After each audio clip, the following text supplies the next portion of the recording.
Go. Okay, we're back. Day two, or part two of an interview with Fritz Springmeier, an expert on the Bloodlines Illuminati as well as mind control. Fritz, when we left off, we were just getting into Donald Trump territory. He was certainly somebody on my list that we wanted to talk about. I have to say, like it ended with a cliffhanger. You saying that the attempted assassination was a psyop, it sounded like, which a lot of people have been talking to me about, and I don't want to believe it, but lay it on me, man. What do you got to say about this Trump assassination and Trump in general, the man of the guy who did the shooting, or at least that's what we're told, because right now the mainstream narrative is that there was only one shooter, but he climbed up there. The way he acted, we're talking about someone under mind control. A normal person would not have been that calm, would not have, any rational person would have realized if I raise a gun to shoot the president, I'm going to be instantly killed. They'd have been out of their mind with fright, you know. Uh, and this shooter went repeatedly to the FBI building there, and prior to this.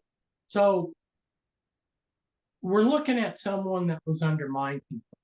The FBI is unfortunately is a big offender in terms of this trauma-based mind control. And the CIA was created by the Illuminati. Go back and look at the people who created it and who they are.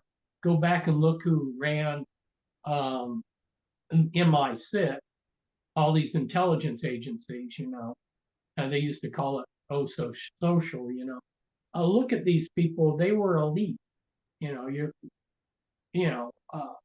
Victor Rothschild was big in MI6. That's just dropping a name.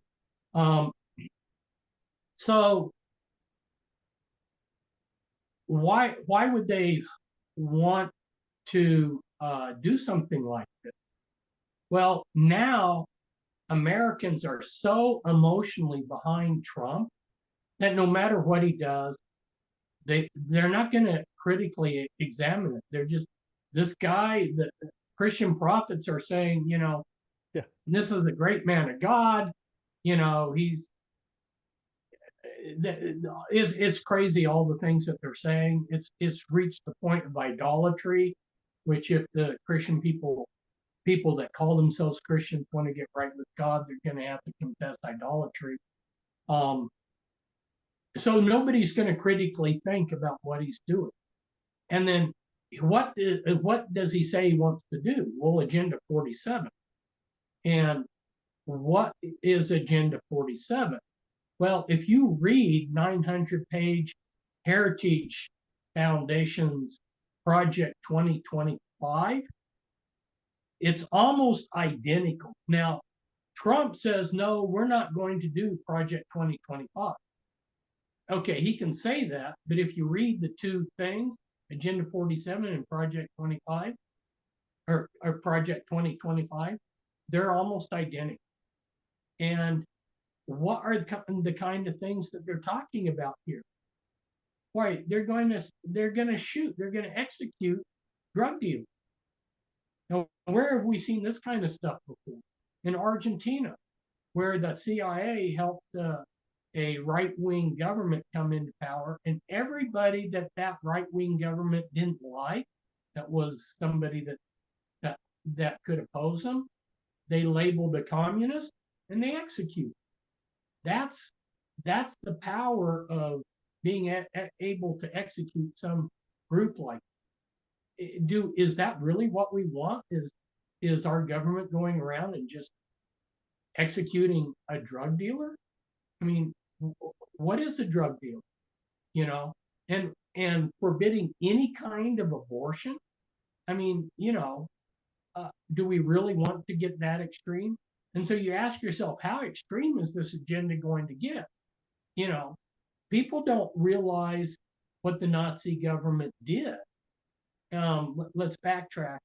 When Hitler took power, one of the things he said was, and you remember that Hitler was a vegetarian. He was very much into New Age type health.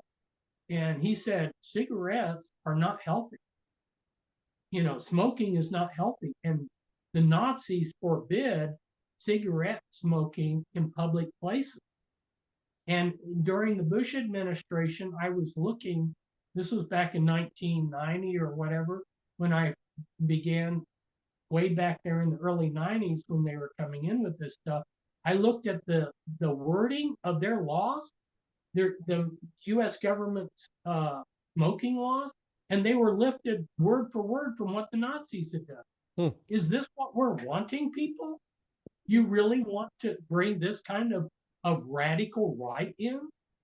No, and my concern has been, like, even speaking as a Christian, like a really hardcore swing back to the right, that you know, I've known a lot of control freak Christians, you know, I mean, and no, I don't want that either. But just to take a step back, all I've heard you say so far about the Trump assassination attempt is that the assassin or would-be assassin was mind controlled, which I am on board with 100%, to the point where I think he was a patsy and there probably was at least one other shooter, blah, blah, blah, you know, but that's still different from it being a false flag where, like, Trump knows what's going on and he's part of this, you know, psyop, which is, I'm not trying to put words in your mouth. That was what I kind of understood you to be saying before we disconnected at the end of the first part. I don't want to put words in your mouth, but if that's kind of what you're insinuating, I'd like to hear it. I don't know if Trump knew what was coming or not. You know, I can't say one way or the other. You know, whoever did shoot that bullet was very good at and that's what a good sniper is able to do, is he's able to put a bullet exactly where he needs to put it. Yes. I studied how to shoot and trajectories and winds and everything, so I understand some of this myself, and that was good shooting. And that was somebody who was calmly doing their job.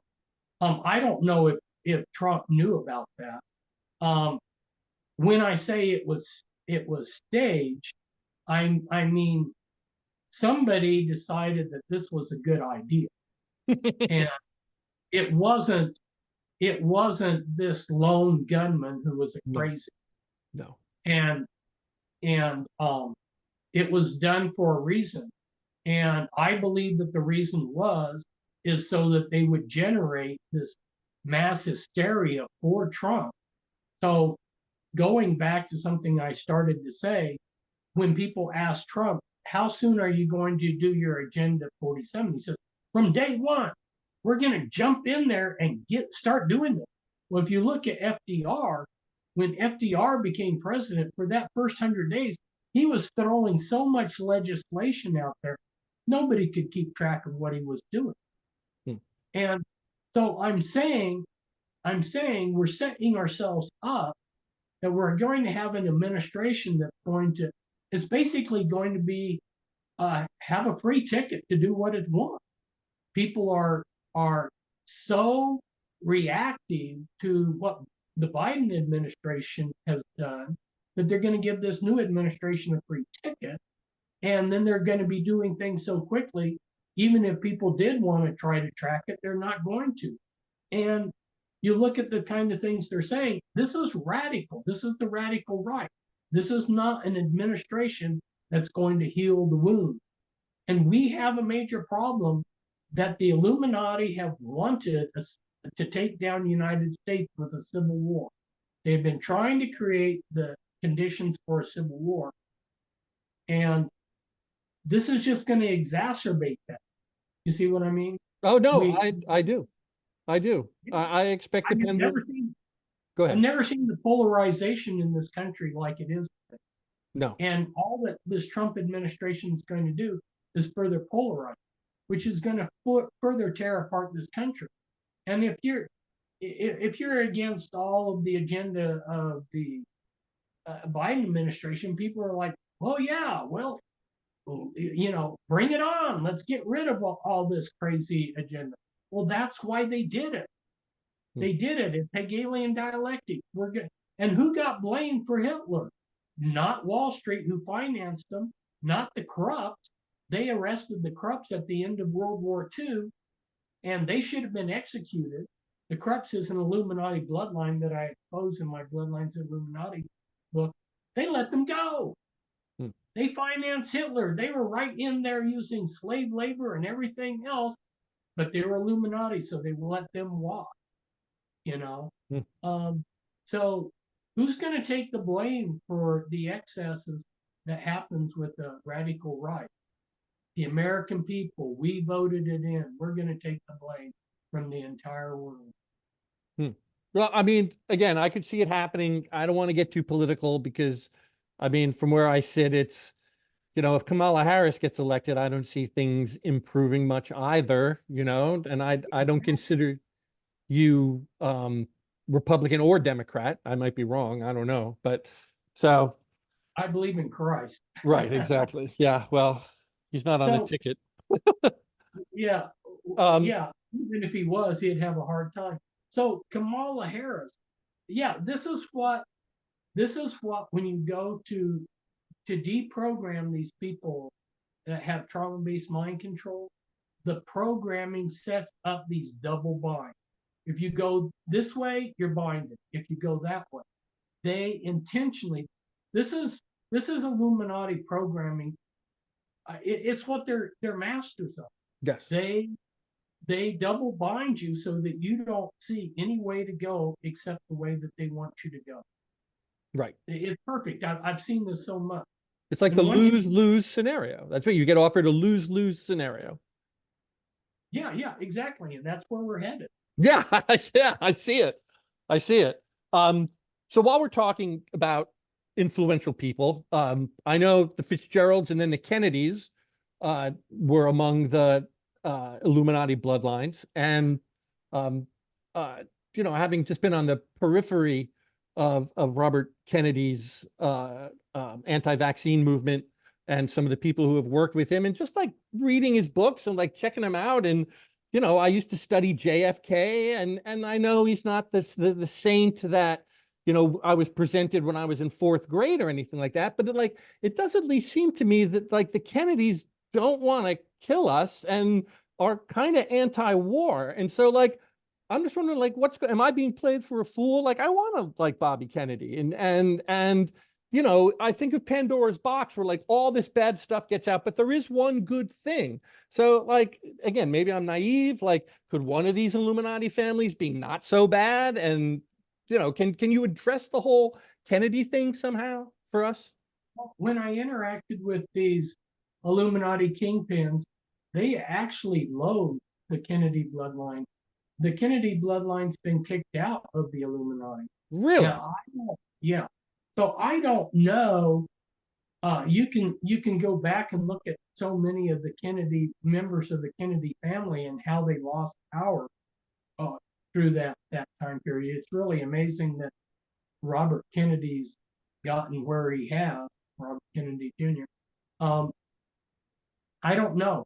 I don't know enough to say, I can't say he's a good guy. I can't say he's a bad guy. I like what he's saying. We need a middle of the road. What he's saying makes a lot of sense, but we can go back to like American when Lincoln was getting elected, they had 4 presidential candidates. They had a moderate candidate. So even though Robert Kennedy is saying a really good platform, it's not very conceivable that he's going to win the election. No. Neither was it the one moderate candidate, if I remember correctly, in the 1860 election, took 2 border states, but it gives the people a middle of the road choice, which makes it look like we are actually have some choices out here. So that they could be allowing him to do his thing, or maybe he's just controlled opposition. I don't know. Um, I really don't know. I do know this though, that the Kennedy family lost a lot of their power and they got booted out of the Illuminati. And as to him in particular, I don't know where he's coming. Right. You need to update your book. We need the new 13 bloodlines then, right? You've never been better known than right now, Fritz. You might as well run with it. Well, I am writing another book, Great. but it's going to be on the Jehovah's Witnesses. It's really good. I had the first book I came out with in 1990 was The Watchtower and the Masons. Yes. And where I focused on the Jehovah's Witnesses and Watchtower Society. And that book's been out of print for 30 years. And I'm coming, that's like the seed compared to what I'm writing now. It's going to be a really great book what I'm coming out with. And, you know, I have wanted to do a lot of these projects, but one of the things is I'm like everybody else out there. I have to support myself and right. everything. And I spend most of my time just trying to support myself. Right, right. No, I can understand. And I'm actually jumping ahead, but you had mentioned controlled opposition. So while we're on that subject, I think maybe, it's good to go off on this tangent. Like, there seems to be a breaking away from the mainstream corporate media, which has lost all credibility. And there are these new voices rising up on what's called indie media, the Joe Rogans, the Alex Joneses, the Tucker Carlson's, Patrick Bet-David. I know Alex Jones's dad was tied to CIA. I hear the same about Tucker Carlson, who comes from like the Swanson billionaire family. So what I'm wondering is, these new media stars, these indie stars, are they all tied in some way to secret society, a Illuminati bloodline? Like, is everybody that we're seeing who reaches, say, 1 million followers, I don't know what the number might be, maybe it's 10 million, but are they all pretty much controlled opposition at this point? You know, I'm gonna preface my answer Please. that when I started in 1990, I have a personal standard. I'm not going to do infighting. I'm not gonna criticize people that are on our side. There's very few people out here challenging the world order anyway. And whether somebody is legitimate or a shill or whatever, I'm not going to try to expose them and everything. But the blanket answer to your thing is they're all compromised. All right. Yeah. And I'll tell a little anecdote here, Please. So I was communicating with this Illuminati kingpin, and he asked a question which kind of floored me. He said, "Well, do you realize how we control you?" And I thought, this is the strangest question, because nobody controls me. Even when I was at West Point, United States Military Academy, I did things that were kind of showed that they had no control over. That's another long story. I won't get into that. But nobody's controlled me, and nobody's ever told me what to do and everything. So I was curious how he was going to answer this, because they were trying to have rapport with me. So they told me, if I asked them questions, they'd try to answer them honestly. So I said, okay, how do you control me? And he said, we control the awake community on the internet. Well, see, most people would think that I just blindly follow along with the herd. I don't. The awake community, like you're talking about, they're half awake, and they're a half truth movement, and I let them do their own thing, and I don't blindly just swallow everything they're saying. Sometimes I've swallowed some things that some of these people say, and it's come back to hurt me.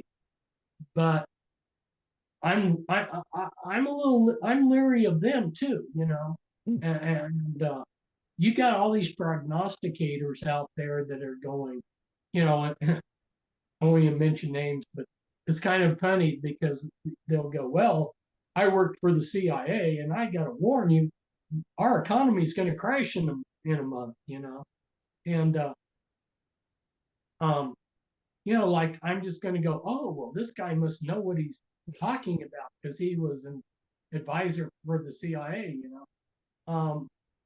No, it doesn't work that way for me. I march to my own drummer, which kind of takes me out in left field.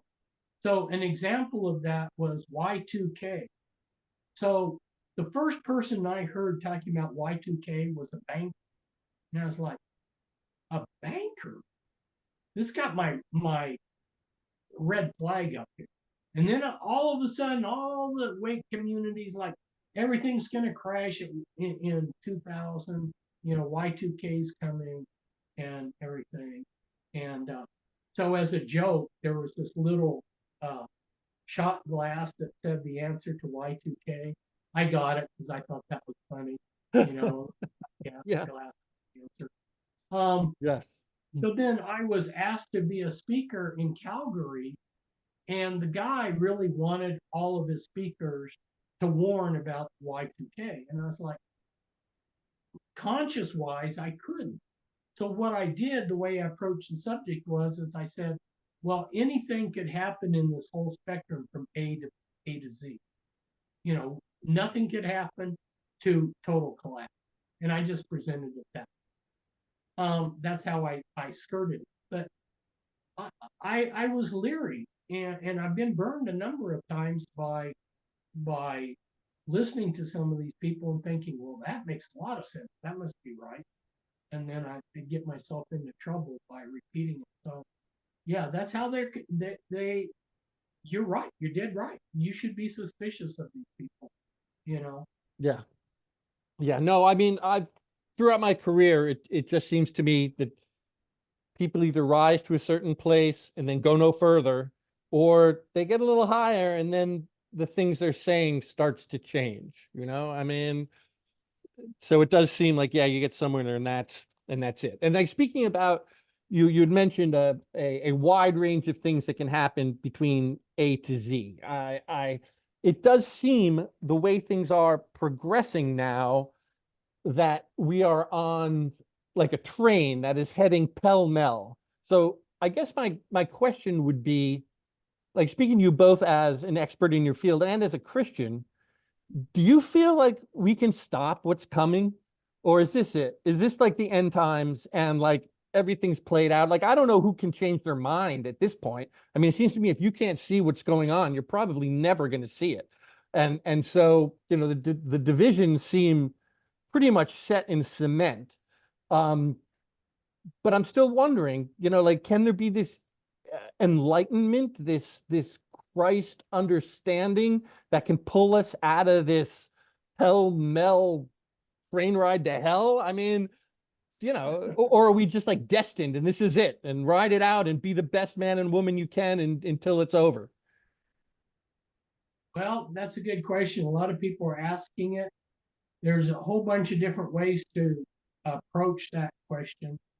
The first approach, and I've been saying this for 3 decades, you know, because people have been asking me, they want to hear hope. They want to hear words of hope.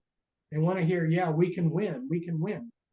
And I try to convey to them, we do things every day, and we don't. When we start this activity, we don't know for sure we're going to succeed.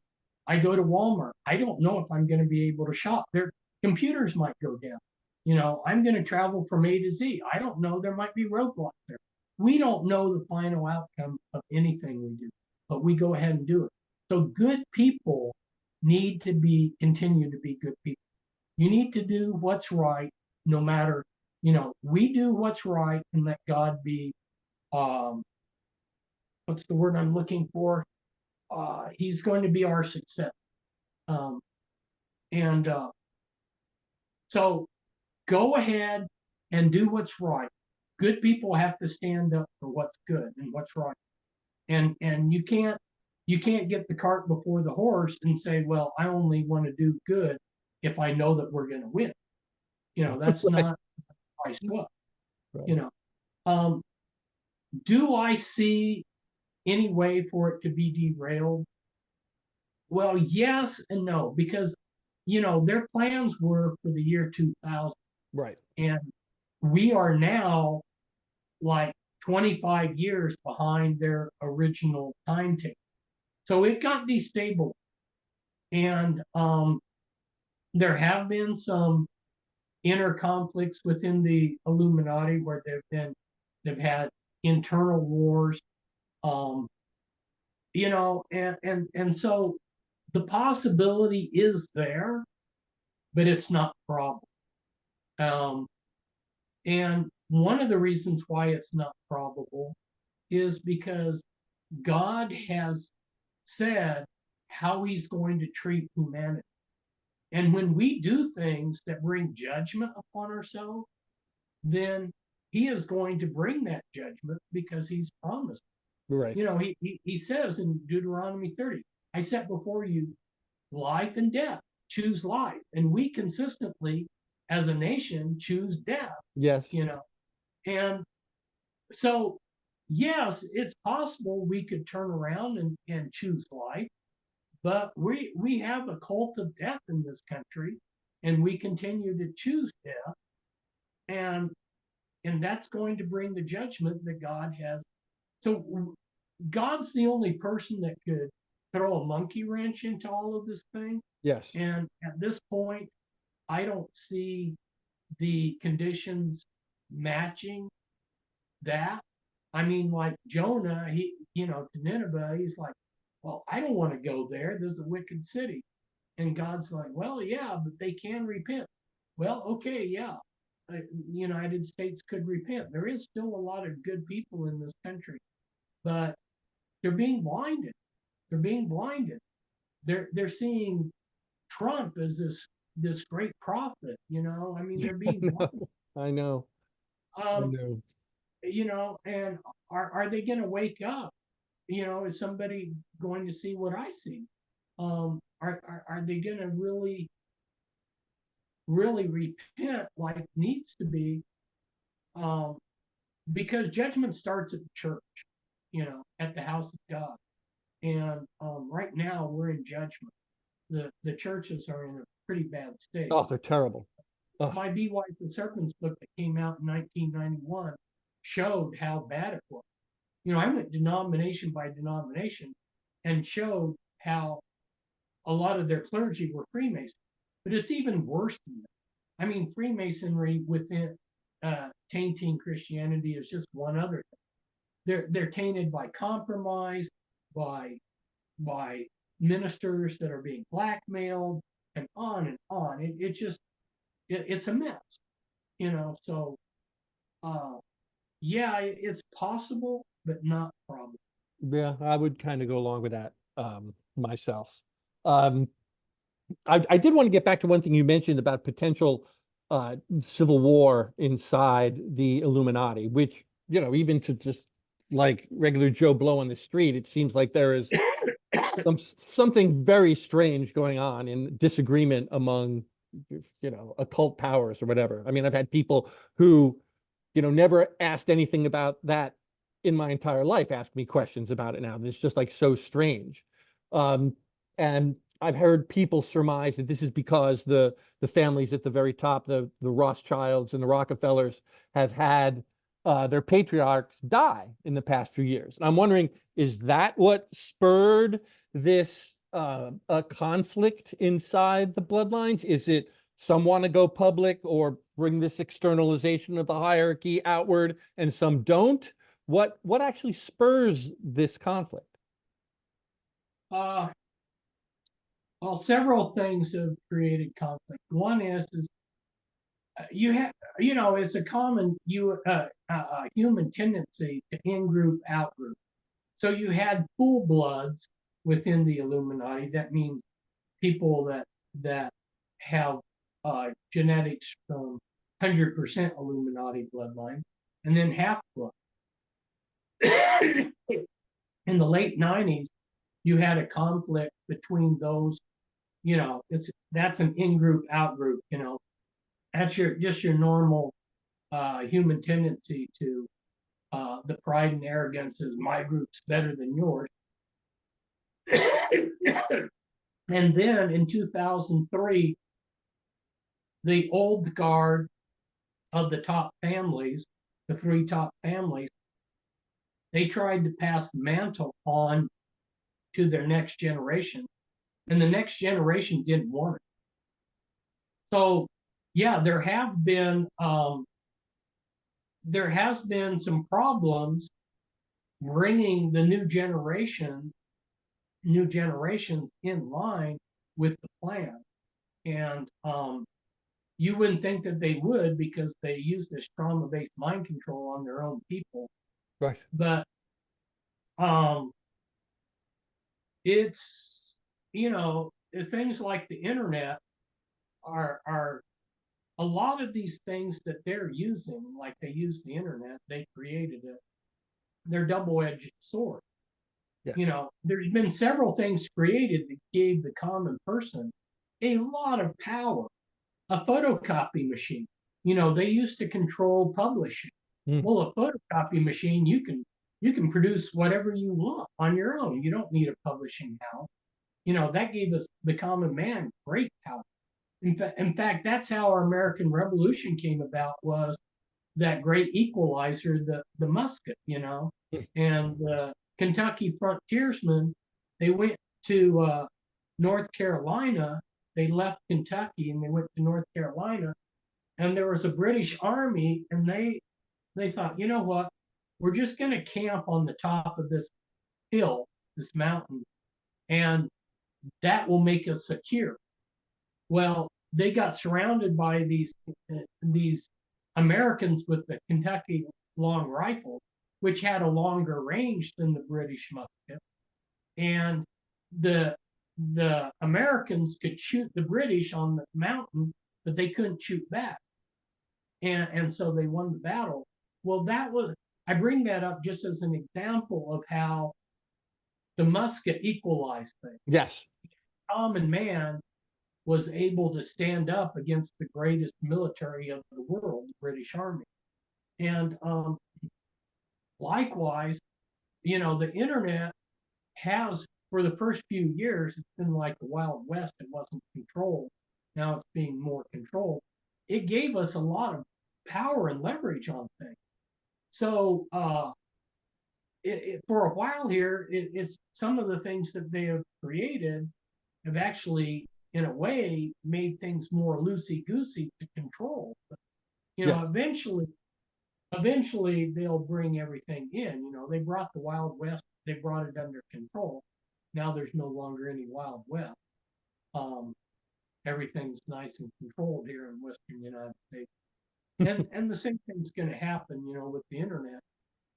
They're bringing it under control, but for a while there's been, it's been loosey-goosey for them. So they're going through this loosey-goosey time period. Right.